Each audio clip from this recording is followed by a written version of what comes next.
Welcome to I dream. Visakhapatnam అనగానే ముఖ్యంగా గుర్తుకొచ్చేది అందరికీ సముద్రం. ఈ సముద్రానికి వచ్చే వాళ్ళందరూ కూడా కేవలం విశాఖపట్నం నుంచి కాకుండా చుట్టుపక్కల రాష్ట్రాలందరూ కూడా విశాఖపట్నం వస్తే ఖచ్చితంగా సముద్రం చూడడానికి వస్తారు. అలాంటి సముద్రంకి వచ్చిన వాళ్ళందరూ ఆస్వాదిస్తున్న సమయంలో జరిగితే తర్వాత జరిగే పరిణామాలు చాలా తీవ్రంగా ఉంటాయి. చాలా కుటుంబాలు తీవ్ర మానసిక క్షోభకు గురవుతుంటాయి. అటువంటి సంఘటనలు జరగకుండా ఉండడానికి విశాఖ పోలీస్ కమిషనర్ త్రివిక్రమ్ వర్మ గారు ఇక్కడ బీచ్ పెట్రోలింగ్ అని ఒకటి ప్రత్యేకంగా ఏర్పాటు చేశారు. దీనివల్ల ఇక్కడ వచ్చిన వాళ్ళందరికీ జాగ్రత్త, వాళ్ళు ఎంజాయ్ చేస్తూనే వాళ్ళకి జాగ్రత్తలు చెబుతూ ఒకవేళ అలల తీవ్రత పెరిగినప్పుడు ఎలాంటి ఇష్యూస్ వస్తుంటాయి, ఒకవేళ బీచ్ పెట్రోలింగ్ చేసిన తర్వాత కూడా ఎవరైనా ఈవ్ టీజింగ్ పాల్పడితే వాళ్ళకి ఎలాగా సేవ్ చేస్తారు, ముఖ్యంగా ఇక్కడ లోతట్టు ప్రాంతాలు ఎలాగున్నాయి, ఏ ప్రాంతంలో వాళ్ళు దిగకూడదనే విషయాన్ని చెప్పడానికి విశాఖ కమిషనర్ ఏర్పాటు చేసిన బీచ్ పెట్రోలింగ్ సంబంధించిన టీంతో మనం ఉన్నాం. ఆయన ఆర్ఐ గారు ఉన్నారు, ప్రస్తుతం భగవాన్ గారు. ఆయన అడిగి ఆ టీం ఎలాగ రెస్క్యూ చేస్తుంది, టీం వర్క్ ఏంటో వాళ్ళని అడిగి తెలుస్తున్నాం. సార్ నమస్తే అండి. Sir good evening sir. ఇప్పుడు ఈ పరిస్థితి చూస్తున్నాం, బీచ్ విశాఖపట్నం అనగానే ప్రతి ఒక్కరికి బీచ్ కనిపిస్తుంది. ఓకే సార్, ఇక్కడికి వచ్చిన వాళ్ళకి విశాఖ పోలీస్ టీం ఏం చేస్తారు? బీచ్ పెట్రోలింగ్ ఒక పాలసీ, బీచ్ పెట్రోలింగ్ వర్క్స్ ఎలా ఉంటాయి, వాళ్ళు ఏ విధంగా ఇక్కడికి వచ్చిన వాళ్ళందరికీ గైడ్ చేస్తుంటారు, ఒకవేళ రెస్క్యూ ఆపరేషన్ ఏ విధంగా చేస్తుంటారు? సార్ ఇది ఎవ్రీడే కూడా 3 o'clock స్టార్ట్ అవుతుంది సార్, బ్రీఫింగ్ స్టార్ట్ అవుతుంది. ఈ తాలూకా బీచ్లో ఎవరైతే ఇచ్చారో కొన్ని పాయింట్స్ ఉంటాయి సార్, రిప్ కరెంట్ ఎక్కడైతే ఉన్నాయో ఆ రిప్ కరెంట్ ఎక్కువ ఉన్న ప్లేస్లో ఒక 10 నుంచి 15 మెంబర్స్ డైలీ ప్రొవైడ్ చేస్తాం సార్.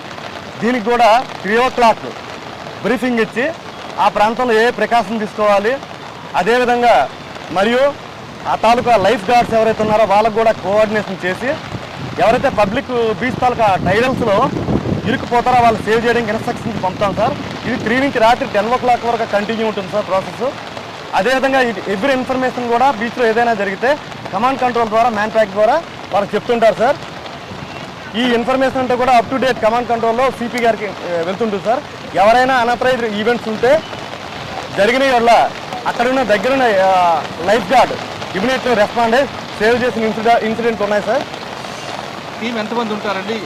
ఈ టీం యాక్చువల్గా సాటర్డే నుంచి సండే వరకు కూడా ఎక్కువ పాయింట్లు పెరుగుతుంటాయి సార్. ఇది జనాభా క్రౌడ్ అనేది సాటర్డే సండే ఎక్కువ సెలవు కారణంగా ఎక్కువ పబ్లిక్ వచ్చే ఆస్కారం ఉంటుంది సార్. సెలవు 25 నుంచి 30,000 వరకు సాటర్డే సండే ఎక్కువ పబ్లిక్ ఉంటుంది సార్. ఈ పబ్లిక్ టైంలో పాయింట్ 15 నుంచి 20 మంది మేము ప్రొవైడ్ చేస్తాం సార్. దీంతో ఒక ఆర్ఎస్ఐ గారు కంటిన్యూ మానిటరింగ్లో సిస్టమ్ ఉంటుంది సార్. అదేవిధంగా ప్రతి పాయింట్ ఎవ్రీ ½ కిలోమీటర్కి ఒక పాయింట్ ఉంటుంది సార్. ఈ పాయింట్లో ఒక పోలీస్ పర్సన్ ఇచ్చి అక్కడ ఒక మళ్ళీ ఎవరైతే లైఫ్ గార్డ్ని ఇచ్చి మానిటరింగ్ చేస్తాం సార్. సార్ మీ టీంతో పాటు జీవీఎంసీ వాళ్ళు ఉంటారండి. ఒకవేళ సడన్గా ఈత రాని వెళ్ళిపోయారనుకోండి, వాళ్ళందరికీ స్విమ్మింగ్ వచ్చి ఉంటుందా? స్విమ్మింగ్ రాకపోతే ఏం చేస్తుంటారు? స్విమ్మింగ్ రావడానికి మనతో కోఆర్డినేషన్గా లైఫ్ గార్డ్ని పెట్టాం సార్.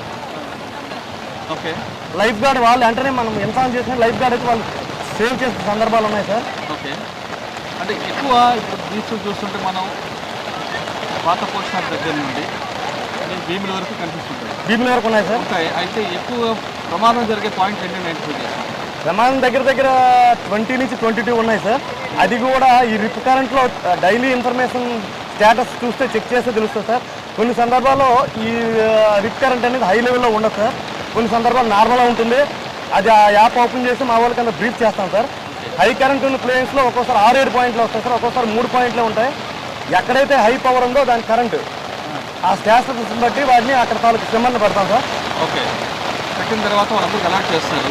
కానీ ఇంత మీరు ప్రికాషన్ తీసుకున్న తర్వాత కూడా విశాఖ బీచ్లో ఈతకి వెళ్ళిన వాళ్ళు ముగ్గురు ముట్టి అనే వార్తలు వెళ్ళిపోతుంటాయి.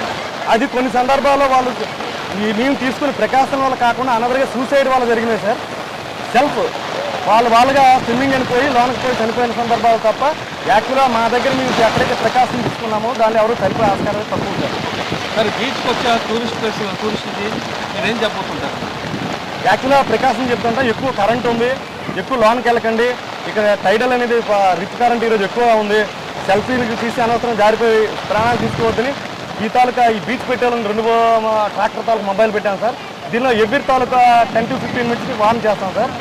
ఓకే సార్, వాళ్ళు కొంతమంది వింటారు, కొంతమంది వినని సందర్భంలో కొన్ని సందర్భాలు లైఫ్ గార్డ్లను వెళ్ళి తీసుకొచ్చి బలవంతం చేస్తే వెనక్కి తీసుకొచ్చి రక్షించిన సందర్భాలు కూడా మంత్లీ 1 or 2 times జరుగుతుంది సార్. ఓకే సార్, ఇది కాకుండా ఈవ్ టీజింగ్ జరుగుతుంటుంది, ఒకసారి పిక్ పాకెటింగ్ జరుగుతుంది, స్నాచింగ్ జరుగుతుంది. వాటి మీద పోలీస్ ఫోకస్ ఏమి ఉంటుంది? దానికి ఆల్రెడీ బ్లూ కోల్డ్ మొబైల్ ఉన్నాయి సార్. వాళ్ళు కూడా మసీలో కొంతమంది శనివారం ఆదివారం కూడా వాళ్ళు ప్రతి కూడా ఈ క్రైమ్ కానిస్టేబుల్ తిరుగుతున్నారు సార్, పిక్ పాటింగ్ వీటికి సేఫ్ కోసం. ఎక్కువ ఉండేది సాటర్డే అండ్ సండే సార్. ఇలాంటి వెదర్లో పెట్రోల్ ఉంటాయి కదా, పోలీసు ఉద్యోగం అంటే మరి తప్పదు కదా సార్. ఎనీ అంత ఉద్యోగం చేస్తేనే పోలీసు ఉద్యోగం సార్.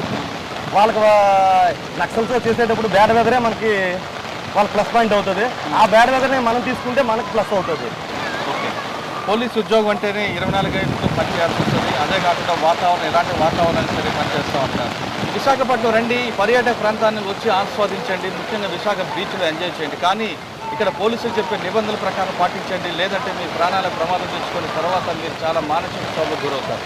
కెమెరా పర్సన్ బ్రహ్మం చంద్రమౌళితో మురళీధర్, ఆర్కేబీ, విశాఖపట్నం.